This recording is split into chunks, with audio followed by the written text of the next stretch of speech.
Hey everyone, and thanks for jumping back into the Cryptoverse. Today, we're going to talk about Bitcoin, dubious speculation. If you guys like the content, make sure you subscribe to the channel, give the video a thumbs up, and also check out the sale on Into the Cryptoverse Premium at intothecryptoverse.com. I think a lot of people at this point are frankly bored to tears with this market, primarily because the price hasn't really moved in a while, and I mean, at this point, it's not really that different from some of the other things that we've seen this cycle, various consolidation phases. Sometimes we break up, sometimes we break down. But I do want to talk a little bit about what's going on in the market, maybe look at a few different indicators and try to figure out, is there any insight to be had? The first thing that, I sort of think about when I do these videos is where is the 20-week SMA and the 21-week EMA? And right now, those are sitting at around 90K, right? Around 90K is where that level is. Um, a lot of times, Bitcoin sort of checks in with that level. It did avoid it last January. Like we got a rally up before tagging it.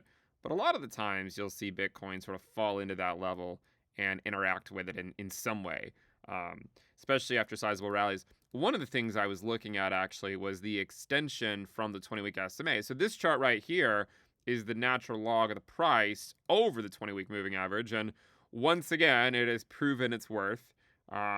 Feels like every time we go up to the trend line, I think a lot of people would prefer for it to be different.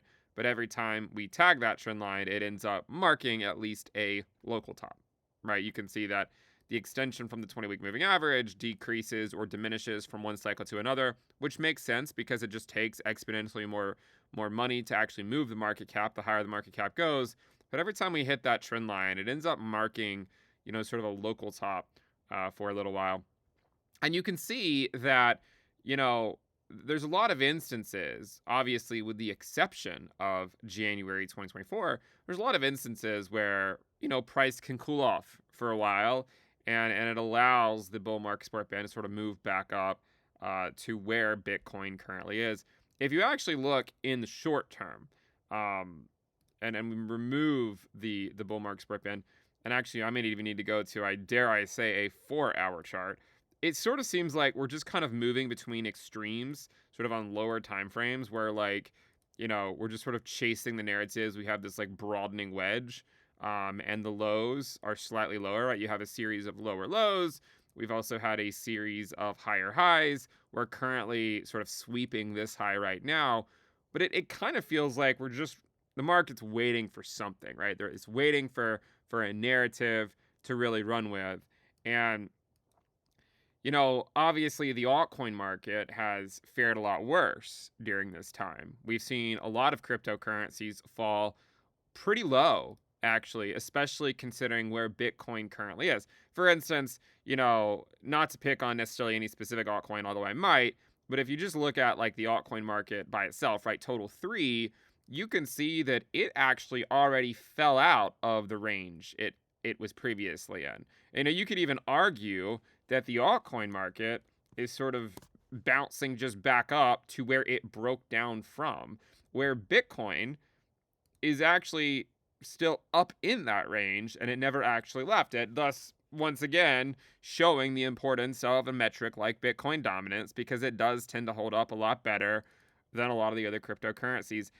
You could even look at Ethereum and see that this drop that ETH had recently basically took it back to where it was in August of 2024 and in April of 2024, right? I mean, ETH hasn't really gone anywhere because it's been at these prices for a long time. But Bitcoin, where it is right now, compared to April and August of 2024, right? In August, it was at 50K. And in April of last year, it was at like 58K. So you really can see the difference in sort of like how Bitcoin just holds up a lot better. And I do think there's a lot of people that they keep trying to front run alt season and whatnot, because they think that altcoins will give them oversized gains compared to Bitcoin. And while it's true that at certain parts of the cycle that might actually play out, it does go to show, if anything, that this cycle has tested the patience for everyone on that, and why just sticking with Bitcoin hasn't really been a bad move. Um, unless you're a day trader or sort of a shorter term swing trader, Bitcoin has outperformed a lot of different cryptocurrencies. Now, we've talked about, what's going to happen with Bitcoin here going forward. And I suppose the two things to sort of consider the most are, after we exit this range, let's suppose we exit it at some point, right? We're not saying when, but at some point we exit this range. Will it be a move up? Will it be a move down? And all I can do, I mean, from a time-based perspective, right? If you look at 2017, you know, Bitcoin was moving up in February, and then it actually got a drop in March. This time, if anything, Bitcoin was moving down in February. Though it might technically be up on the month right now. No, I guess it's not. I guess it's still because it opened the month at 102. But so it is kind of deviating from 2017 in some ways. I wonder if one of the reasons that we're seeing it sort of not be as sort of definitive is that, in a year like 2017, the corrections were a lot deeper. And as I've pointed out, like this 2017 drop right here was about a 35% drop. And it actually took Bitcoin to the 2016 high during that drop. And that drop actually completely occurred in January.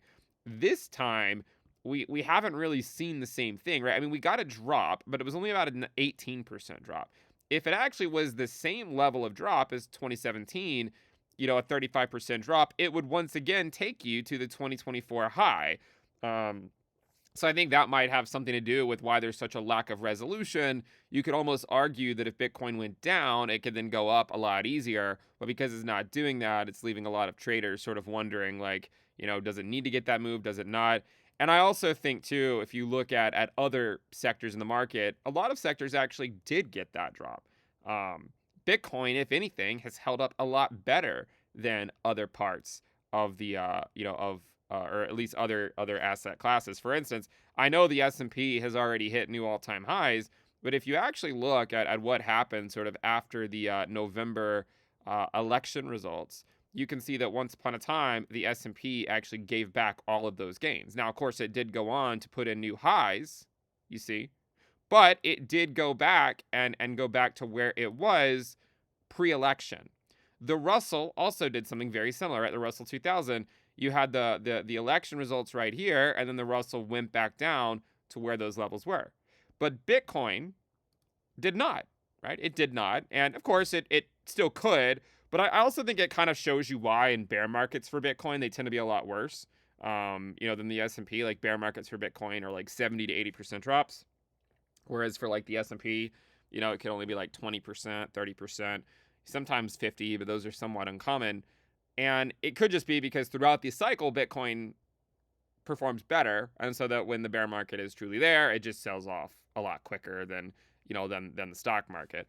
Some of the cryptocurrencies have already tested some of those prior levels, right? Solana had a pretty big drop recently with some of the meme coin fallout stuff. And you can actually see that it sort of is testing the prior range where it was sort of holding resistance at, and then eventually it broke through, and then now it's sort of back down to that level. Now, not all altcoins have done that, or at least not all of them have done that just yet, but if you look at total 3, right, I mean, it does really go to show sort of the relative weakness of alts, even against Bitcoin still.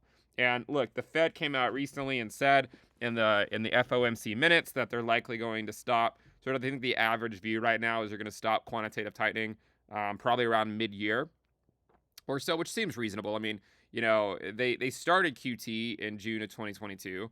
They slowed QT in June of 2024. So it stands to reason that they'll likely stop QT at some point around the middle of the year. It seems like they like to make those changes in the summer. So I wouldn't be that surprised if that is in fact what happens. And I mean, I know that a lot of people are sort of looking at it and thinking, well, because they're going to stop QT, that means that all Bitcoin pairs will start outperforming now.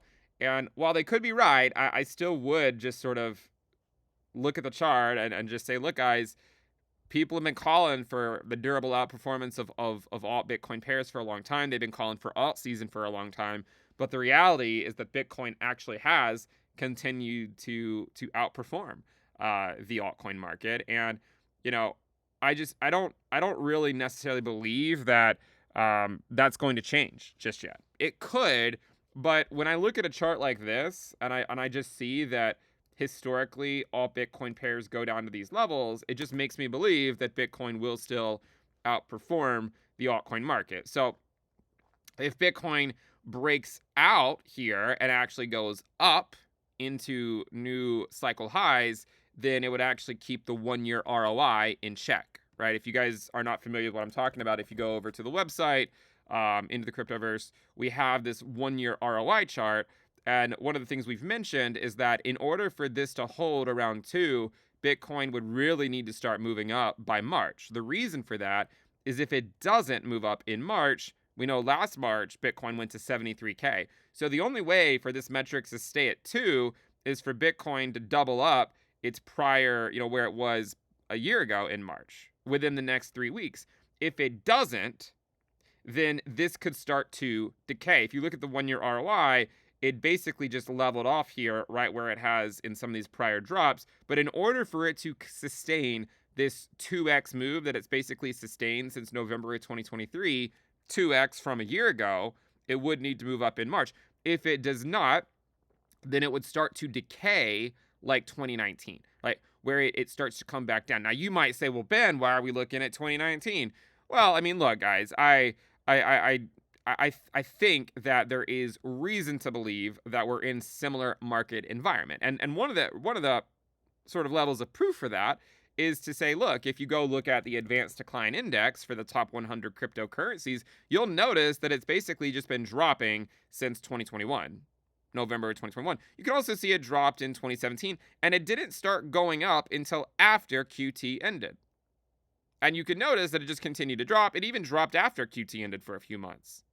And so because of this, it still makes me wonder if we're just sort of in this Bitcoin only rally. Not technically Bitcoin only. Obviously there's other things going, but when I call it a Bitcoin only rally, I'm basically just meaning Bitcoin dominance goes up. So the point is, like, why spend so much of your time looking at other things to hold when you can just hold Bitcoin and it's going to outperform the majority of everything else? Sure, at any point in the cycle, certain altcoins might outperform Bitcoin, but collectively they do tend to bleed back to the king.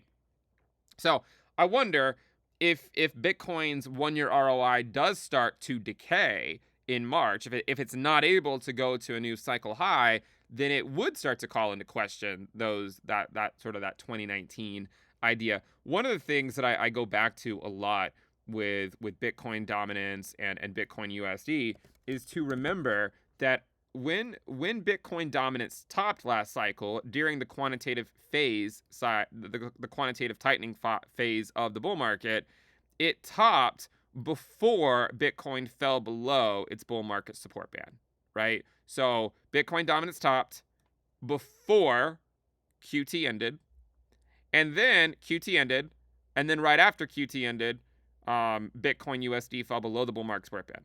So I would almost argue that one of the things that Bitcoin has going for it is that in order to try to hold these levels, it can pull in some of that liquidity from the altcoin market. Like if people are getting worn down by altcoins, right? If they're looking at the chart and they just keep watching their alt Bitcoin pair go lower, and it looks like once again that could be the case, right? We've talked about this a lot. If you guys remember, I've been adamant about this chart for a long time, and I said that it looks like we might just be sort of in this wedge here. And I called that back when they were at 0.53. And then they, sure enough, went to the bottom of the wedge. I think at some point this year, they're probably going to break down here is sort of my base case. And maybe it'll do that this summer. And then we'll see them, sort of bounce back up later on this year. Something like this where they sort of come down here and then maybe go up. Remember, this big move by alt Bitcoin pairs in 2017 didn't actually occur until November. So you have to remember that. But what it essentially could mean, though, is that Bitcoin could just simply outperform the altcoin market regardless of which way it goes, right? I mean, and the way I think about it would be this. Like, if Bitcoin breaks up to a new cycle high, then I think Bitcoin would lead that move, right? So the altcoin market's fate in March is just dependent on Bitcoin, right? If Bitcoin goes up, they'll go up too. But I still wonder if how many people really haven't caught on to that yet, right? They're sort of knee deep in alts, but not really recognizing that in order for their alts to do well, Bitcoin has to do well. But if you have to wait for Bitcoin to do well for the alts to do well, why not just hold Bitcoin instead? Um, and if Bitcoin breaks down, I think it would probably correspond to maybe a surge in the long end of the yield curve, and that is something we've been tracking. If you actually look at the 10-year yield, one of the things that actually caused Bitcoin to sort of consolidate up here and then eventually break down was a surge of the 10-year yield. And we know that a lot of times when the 10-year has topped historically, it can be sort of a sweep of a prior high. So if the 10-year does go to another high, then that could cause Bitcoin to give back those post-election gains, maybe check back in with a prior 2024 high, and then see if it can get moving from there. But I do think that there's other risks in the market as well. I mean, obviously, you have the labor market stuff. Initial claims are still relatively low, so it's not necessarily that concerning just yet.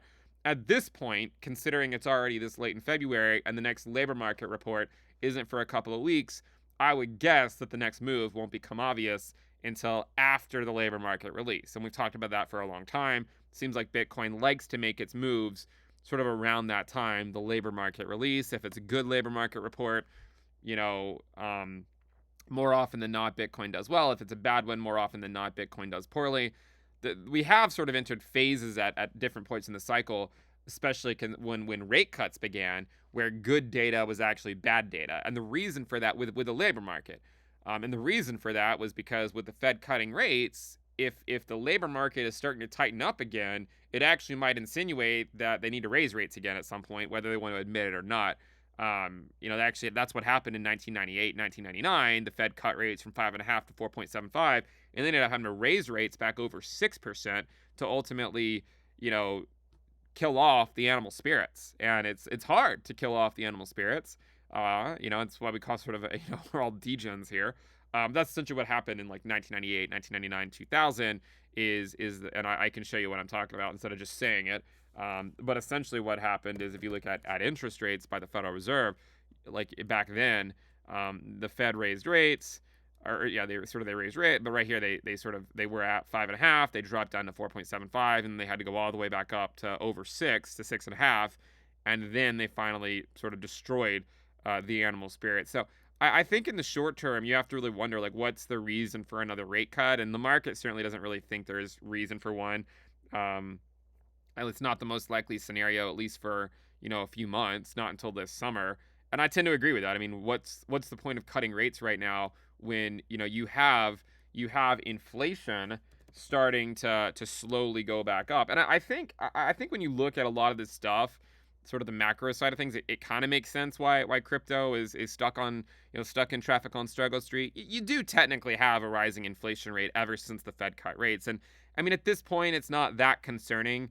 In the 1970s, the market didn't really care about it until you had a big jump in the inflation rate, right? I mean, you could see it was going up a little bit. The market didn't really care. And then when we got in April, we got the March inflation numbers, and they went from 3.8 to 4.8. So that is what you don't want to see happen. And I do think that the market does sort of pay attention to that. One of the things that I think is really relevant and to remember is that risk assets tend to follow the money supply a lot closer than anything else, and that all Bitcoin pairs tend to follow net liquidity more than anything else, right? So what I'm talking about is if you add on, if we look at sort of an approximation of the global money supply, it's obviously going to be strongly a function of the dollar, right? Strongly a function of the dollar. But you can see, like, if you overlay Bitcoin USD onto the chart, what you'll notice is that, generally speaking, if let me actually switch this to a log scale, right? Generally speaking, if Bitcoin if the money supply is going up, Bitcoin's generally going up. If it's going down, Bitcoin can then fade, right? You see that? So again, over here, right, Bitcoin was going up, the money supply was going up. And when the money supply was fading, so too was Bitcoin. And you can see, though, that back over here, the money supply started going up in June, right? It started going up in June, but Bitcoin didn't really follow for about 3 months, right? It didn't really follow. So you could argue, and I'm not the first person to point this out. In fact, other people brought this to my attention. You could argue there's a lag, right? There's a lag on this. And so that might be the reason why Bitcoin hasn't really made a move yet, is because there's a lag on it. Even though the money supply is going up, the money supply topped in September, and then Bitcoin didn't really hit a high until December. Obviously, it did go slightly higher in January, but that might be the reason, is because there's sort of a lag on this, right? This was September to December, right? So you have a 3-month lag. This bottom here was in January, right? And if you look over here at where was it? I think I just saw it a few minutes ago, where Bitcoin sort of like right here, like you can see the money supply started going up in June, and then the Bitcoin didn't really start following for a couple of months later. So again, I think there is reason to believe that you could have those lag scenarios in play there. And also, the other thing to consider with the dollar is that, and we've sort of talked about this as it relates to 2017, is that if you look at the dollar in 2017 and compare it to today, it topped out around the same time, at least so far. But one thing to note, there was a bounce by the dollar, right? And if there is a bounce this time, that will be a drag on the money supply, because the money supply, we're sort of denominating in US dollars. If those other currencies fall, that'll be a drag on M2. So what happened in 2017 is the dollar had a drop, and it had sort of a wick below the bull market support band, but then it actually went back up into March, right? Into March. And I've wondered if that's what's going to happen here, right? Where it sort of just goes below it, maybe on a wick, and then get sort of another rally back up. My guess is it'll rally back up to around 108 to 109 at the very least. Now, it's not exactly a fair comparison, right? This is not technically sort of the same exact thing. And the reason I say that for the dollar is because if you look at sort of a parallel channel of the dollar, and you sort of connect the connect some of these lows and some of these highs, one of the things you'll notice is that when the dollar did get that big drop in 2017, right here, it was at the top of the channel, which is exactly where we went in 2022. But we're not actually at the top of the channel right now. We're actually at the midpoint of the channel. So if you're wondering, like, in 2017, like, why was crypto doing so well in February when the dollar was dropping, but this time it seems like it hasn't been, it might just be because it's not doing it as, from high of a level, at least with respect to the parallel channel. From an absolute perspective, the dollar's higher today than it was back over here. But I wonder if that's sort of the case to be made. I also think that with the long end of the yield curve, and if you look over what's happening in Japan right now, long end's going up over there. And one of the things that has really sort of slowed crypto down, I've pointed this out many times, is whenever the Bank of Japan raises rates, right? When the Bank of Japan raises rates, crypto normally sees a sell-off about a couple of weeks later. And so the market is probably a little spooked by sort of this rise in the 10-year yield by Japan. And if you're not familiar with what I'm talking about, everyone has a narrative every single time it happens, but look at the price of Ethereum, right? It's easy to look at because all these capitulations have basically been to around the same price. If you were to overlay interest rates in Japan, one of the things you'll notice is that every time the Bank of Japan raises rates, you get the unwind of the carry trade. Now, typically, it doesn't happen immediately, right? There's sort of a 1 to 2 week period where people are like, oh, see, it had no effect. And then a couple of weeks later, you see a big drop. Same thing happened, right? This was the Bank of Japan raised rates in March, capitulation in April. The Bank of Japan raised rates in July, and then at first, market didn't care. And then in August, another capitulation. And then this year, they raised rates in January. And then, again, the market didn't care at first, and everyone's like, see, told you the market didn't care. And then 2 weeks later, the market sold off, right? And of course, people blame tariffs, but, I really struggle with that. And because we talked about this way ahead of time, that this would likely happen. And then people are like, oh, no, it's because of the tariffs. Okay, right, okay, fine. I'm not going to say it has no effect, but I also think that people try to find an excuse for anything. The one thing I think to look at here, with the markets, you can learn a lot from looking at the different charts, not just the Bitcoin chart. But when Ethereum has had these capitulations, it tends to like bounce for a couple of weeks and then come back down, right? You see that, how it's done that? So I wonder if we're going to see that. So if this chart is to be used to give us any insight into what might happen with Bitcoin, then it would imply that Bitcoin could actually see, it could still struggle for a little while if this chart is to be repeated, right? Where you get sort of a capitulation, you get a bounce, and then you get another drop where, sort of the market goes lower once again, and then you get this sort of this time-based capitulation, right? You saw that happen over here. you saw that happen right there. Now, as it relates to the Bank of Japan, they're talking about raising rates to 1% by January of 2026. Meaning there's going to be 2 rate hikes between now and January 2026. Previously, they talked about doing it in July. With the 10-year yield surging in Japan, there's some speculation that it could happen as early as March or April. So I would say this. I would say if the Bank of Japan raised rates again in March and April, it actually might lead to another capitulation by Ethereum, at which point I think it would be sufficiently, wiped out, at least in terms of time-based capitulation, and then start to go back up again. But I do, I look at that and I'm like, all right, well, we saw this previously with Ethereum, sort of a drop and then a bounce and another drop.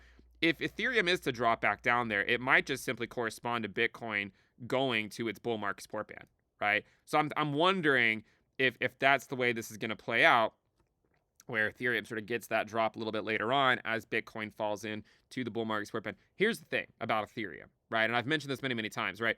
It doesn't really matter where you want things to bottom on their Bitcoin pairs, right? It's all about, monetary policy and things that you just simply have no control over.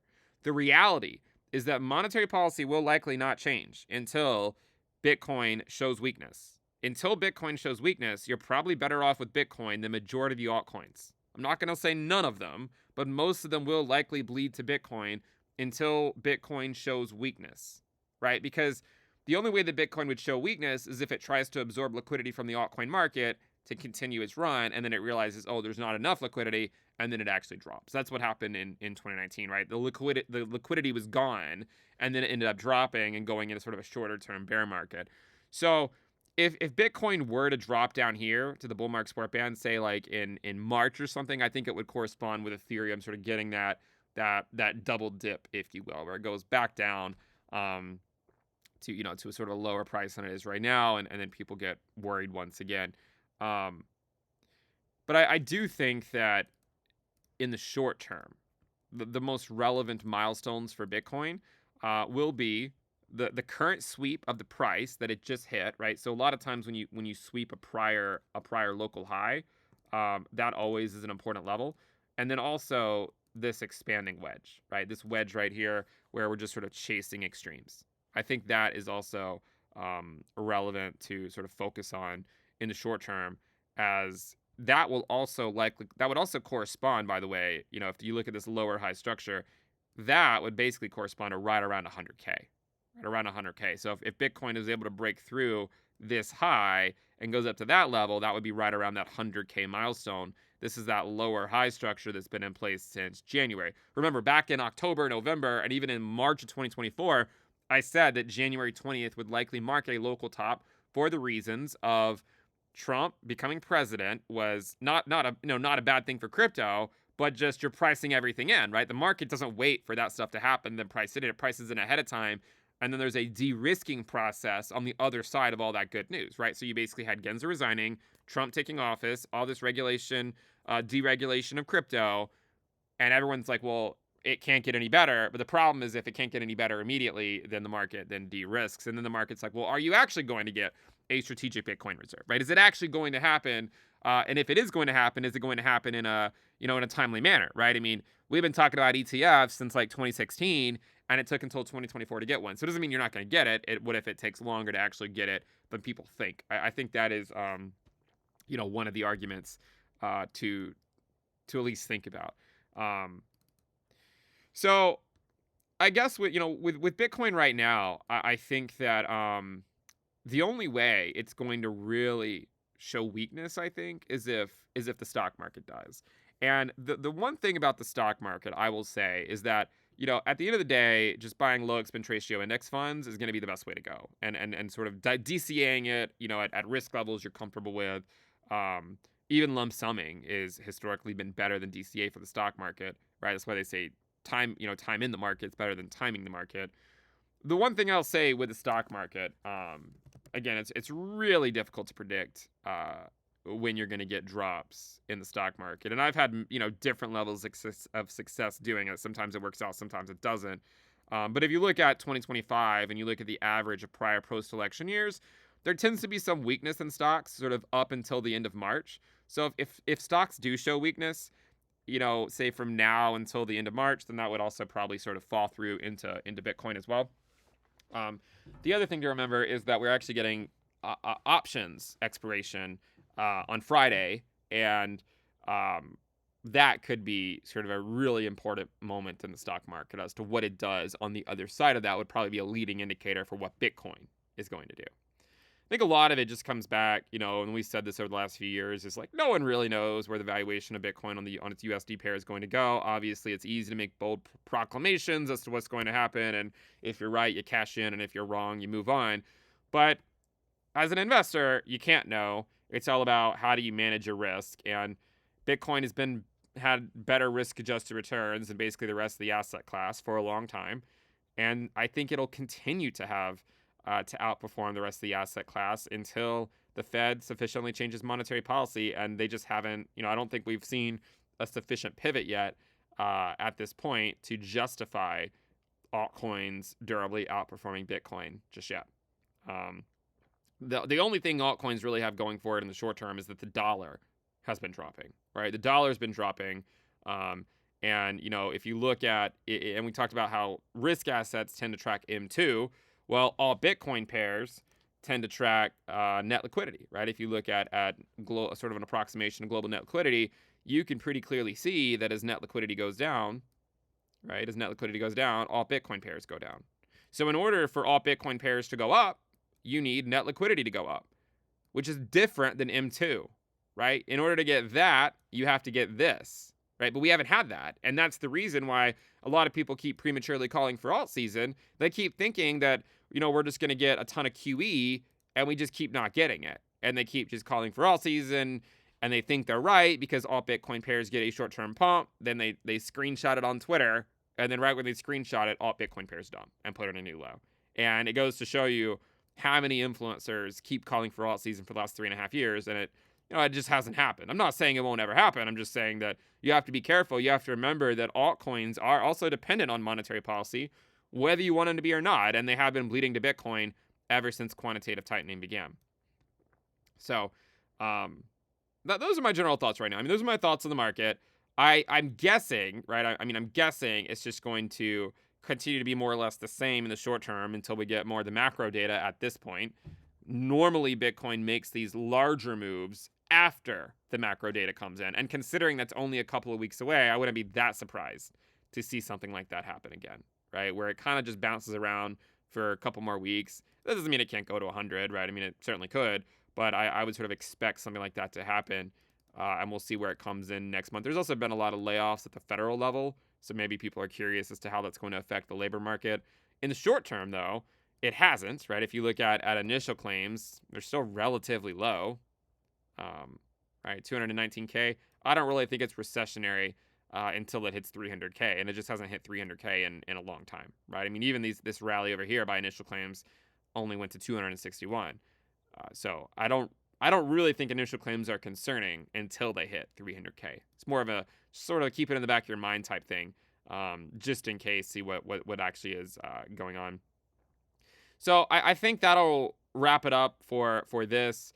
We'll see what happens here in the next few weeks and talk about the implications of those moves. If Bitcoin does check in with the bull market support band, then I imagine it would hit altcoins a lot harder than just what Bitcoin's drop would in fact be to that level. And if Bitcoin rallies up, there would likely be a really big surge in Bitcoin dominance. Kind of going back to the old saying, right? It doesn't really matter what Bitcoin does.